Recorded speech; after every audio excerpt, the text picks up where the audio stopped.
Welcome to this explainer.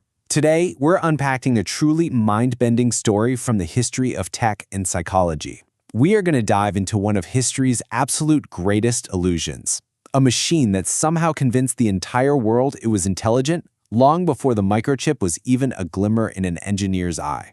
So, could an 18th century machine actually think? I know, it sounds totally absurd to us today, but this exact question sparked a literal worldwide panic over 2 centuries before computers even existed. Imagine living in a world lit by candles, where the fastest mode of transport was a horse, and suddenly you're presented with a piece of wood and brass that can seemingly outsmart you. Well, that is exactly what happened. All right, let's get into Section 1, The Grand Illusion, a 1770 masterpiece.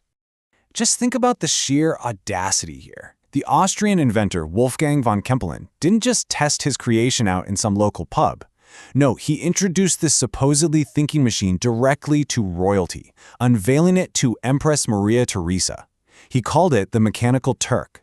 The boldness to present this unproven, almost mystical machine straight to an empress, it immediately established its credibility. But what exactly was she looking at? Picture the spectacle. We're talking about a life-size wooden mannequin, intricately carved, dressed up in traditional Ottoman robes and a turban, and stationed behind a massive, imposing wooden cabinet. And here's the genius part. Right before every single chess match, Kempelen would physically open the doors of that cabinet to reveal the inside to his audience. And inside, they saw this incredibly dense, complex maze of brass gears, cogs, and clockwork machinery. He'd take a large key, wind it up like a giant clock, and then the wooden mannequin would slowly move its arm, pick up a piece, and play a flawless game of chess against literally any human challenger. Which brings us to Section 2, Beating the Greats, Famous Victims. You see, this thing wasn't just some local novelty act. For nearly 80 years, it went on this massive tour across Europe and America. In the late 1700s, it traveled to Paris and faced off against Benjamin Franklin, who was undoubtedly one of the smartest men of his era. The machine easily defeated him, leaving Franklin utterly fascinated and, frankly, entirely confused by what he had just witnessed. Then, fast forward to 1809, and it faces perhaps its most famous challenger of all, Napoleon Bonaparte in Vienna. This led to a seriously hilarious clash of egos. Napoleon, who was pretty famous for his massive ego and tactical brilliance, decided he was going to deliberately test the machine. He makes an illegal chess move on purpose, just to see what it would do. The Turk immediately stopped. Its wooden arm reached out, picked up Napoleon's piece, and put it right back in its original legal spot. Unfazed, Napoleon tried cheating a second time. In response, the Turk just swept all the pieces right off the board in frustration. It completely terrified the audience, who thought the machine actually had a temper, all while highly amusing the famously arrogant Napoleon.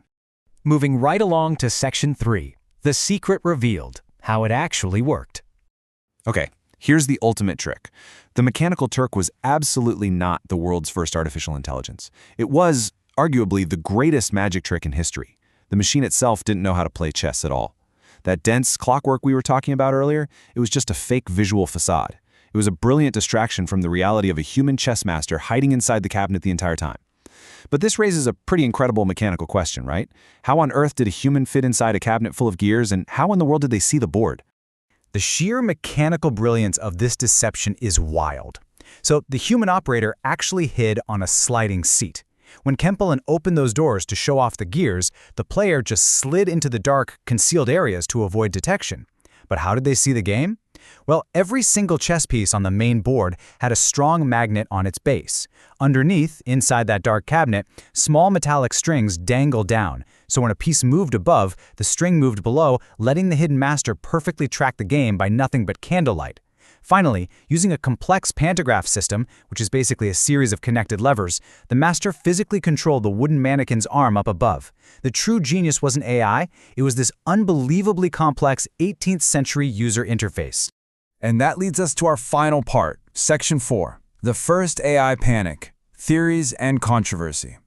200. That's how many years before computers even existed that this machine sparked the very first genuine public debate about artificial intelligence. 2 centuries before the microchip, people were already experiencing genuine panic and fear that machines could somehow become smarter than humans. The Turk tapped into a really deep-seated human anxiety about our own obsolescence.